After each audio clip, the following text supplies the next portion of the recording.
GST 2.0 సవరణల కారణంగా భారతదేశంలో కార్ల ధరలు తగ్గాయి. సవరించిన ధరలతో దేశంలో కార్ల కొనుగోలు పెరుగుతాయని ఆటోమొబైల్ మార్కెట్ నిపుణులు భావిస్తున్నారు.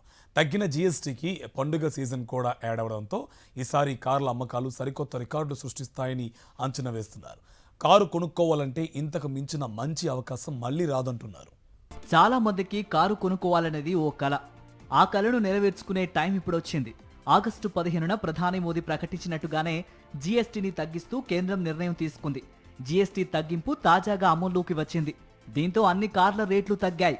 Maruti, Toyota, Tata, Mahindra, Kia, Hyundai, Renault, Benz, Skoda వంటి ప్రముఖ కంపెనీలు తమ మోడల్స్ ధరల్ని తగ్గించాయి. ఈ 22 తర్వాత తీసుకున్న మన కస్టమర్లు దాదాపు చాలా మంది వెయిట్ చేశారు.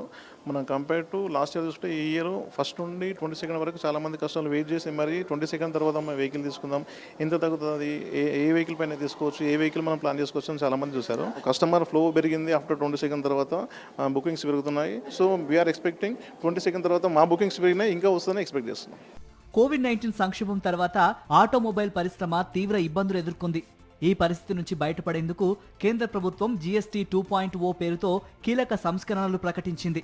దీనిలో భాగంగా కార్లపై విధించే జీఎస్టీ రేట్లను గణనీయంగా తగ్గించింది. 1200 సీసీ లోపు ఉన్న పెట్రోల్ కార్లు, 1500 సీసీ లోపు ఉన్న డీజిల్ కార్లు 4 మీటర్ల లోపు పొడవుంటే వాటిపై జీఎస్టీని 28% నుంచి 18% తగ్గించారు. గతంలో ఉన్న 1% అదనపు సెస్ను కూడా పూర్తిగా తొలగించారు.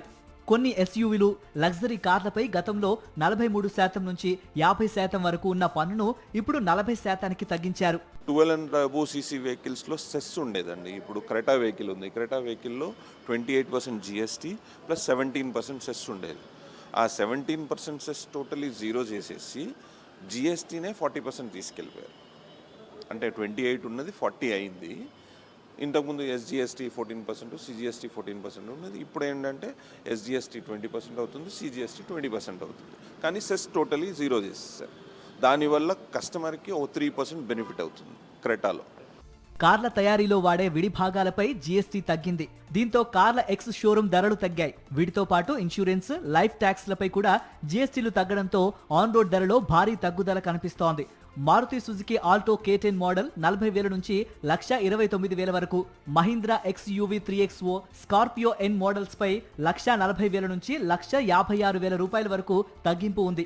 టాటా నెక్సాన్, ఆల్ట్రోజ్ కార్ల ధరలు కూడా గణనీయంగా తగ్గాయి. హ్యుందాయ్లోని కొన్ని మోడల్స్ పై 70,000 నుండి 2,40,000 రూపాయల వరకు తగ్గగా, Toyota Fortuner, Innova Crysta luxury విభాగంలో 1,80,000 నుంచి 3,49,000 వరకు రేట్లు తగ్గాయి. ప్రైజెస్ తగ్గడం అంటే ఓన్లీ ఎక్స్ షోరూమ్ ప్రైస్ తగ్గడం కాదండి. ఎక్స్ షోరూమ్ ప్రైస్ తగ్గినప్పుడు దాని ప్రకారంగా లైఫ్ ట్యాక్స్ తగ్గుతుంది, దాని ప్రకారంగా ఇన్సూరెన్స్ తగ్గుతుంది. ఓవరాల్గా ఏంటంటే ఆన్ రోడ్లో కస్టమర్కి బెనిఫిట్ వస్తుంది.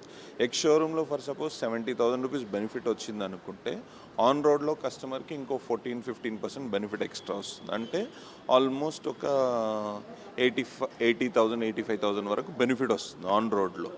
ఈ పన్ను తగ్గింపు కేవలం వినియోగదారులకే కాకుండా మొత్తం ఆర్థిక వ్యవస్థకి కూడా ప్రయోజనం చేకూరుస్తుందని నిపుణులు భావిస్తున్నారు. ధరలు తగ్గడం వల్ల కార్ల కొనుగోలు భారీగా పెరుగుతాయని అంచనా వేస్తున్నారు. ఇప్పటికే పండగ సీజన్ ప్రారంభం కావడంతో బుకింగ్స్ పెరిగాయి. కార్లు కొనాలనుకునే వారికి ఇదే సరైన సమయం అంటున్నారు ఆటోమొబైల్ రంగ నిపుణులు. వచ్చే రోజుల్లో కార్ల కంపెనీలు తమ మోడల్స్ పై రేట్లను పెంచే ఆలోచనలు చేయవచ్చంటున్నారు. మరోవైపు ప్రభుత్వం కూడా రోడ్ ట్యాక్స్, అదనపు సెస్ పెంచొచ్చనే అభిప్రాయం కూడా వ్యక్తం చేస్తున్నారు. ఈ దసరా, దివాళీ అనేది చాలా పెద్ద పండుగలు. ముఖ్యంగా మన తెలుగు రాష్ట్రాలలో ఇది చాలా పెద్ద పండుగలా భావిస్తాం మనం. సో ఇప్పుడు ఈ ఫెస్టివల్కి చాలా మంది ఆల్రెడీ ఈ జిఎస్టీ బెనిఫిట్ పొందడానికి కార్స్ ఆల్రెడీ అందరు బుక్ చేసి పెట్టేసుకున్నారు. జస్ట్ దసరాకి డెలివరీ తీసుకోవడం ఒకటే పెండింగ్ ఉంది. తగ్గిన జీఎస్టీతో ఆటోమొబైల్ కంపెనీల కంటే కార్ల కొనుగోలుదారులకు ఎక్కువ ప్రయోజనం చేకూరుతుంది.